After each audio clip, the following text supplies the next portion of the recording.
Hey, what's up, fellas? I know I'm inundating you with the videos, but I want to do this video, and I don't want anyone to be confused about it. So I'm going to say this up front. None of you, as men, are guilty of anything you didn't do. It doesn't matter the color of your skin. It doesn't matter your sexual orientation. None of that applies to anything. We are not guilty of anything we didn't do personally. You don't have to carry that burden, but there are some exceptions to that.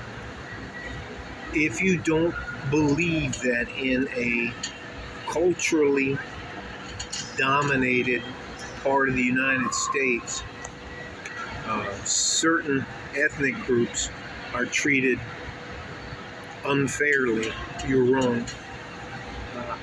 My first wife was mestizo, which is a mix of just about everything in the Caribbean, from Jamaican to African, all the way to guys that look just like me and her family. I'm not saying that for any sympathy or anything other than that, only to say this. There is a cultural thing that African Americans and Latin Americans, Mexican Americans, brown people of all colors have to do with their sons. And I had to have that same talk with both of my sons. It's called the talk about traveling. My sons wanted to go down to Alabama and visit some friends who were white in a town. That doesn't matter what town they went to. And you have to sit them down and talk to them about interacting with the police down there, or the police just about anywhere. There are things that happen, and thank God for body cams, because we're getting to see some of that insanity firsthand. I'm not saying it's as widespread as everybody says it is, but to act like it doesn't happen is an absolute lie. And again, I'll reiterate with this, and I'm going to say this again. None of you, as men, are guilty of anything you didn't do.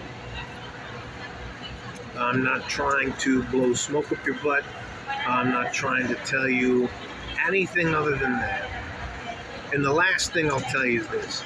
Doesn't matter what color of the skin you have, doesn't matter your ethnic group or anything else like that. We as good average men, we don't start out at the fucking starting line of life. And none of my advice is for you trust fund babies. You guys start out and all you have to do is take one step and you cross the finish line. I'm talking about there's guys out there who start out half a mile from the starting line and have to fight just to get to the starting line. So I don't want any of you to believe that you're guilty of something that you didn't do. And there are things that people are going to pick on any human being that you can't control. You can't control your height. You can't control the color of your skin. You can't control what your hair looks like. You can't control much about your physical appearance except for you staying in shape.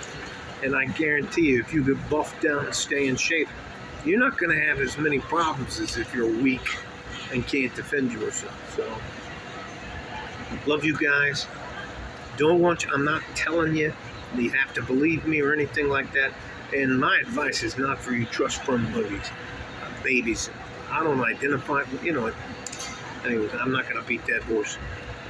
Love you guys. I'm going to keep doing what I can to help you. I don't want anything from you. I'm not going to take anything from you, and I'm just going to try to help you. Now, I have to do some financial videos when I get back home tonight. But, maybe I'll save them for Sunday, all right? Love you guys. Michael Fortin in a G-string from Cabo San Lucas. I'm out of here. Bye-bye.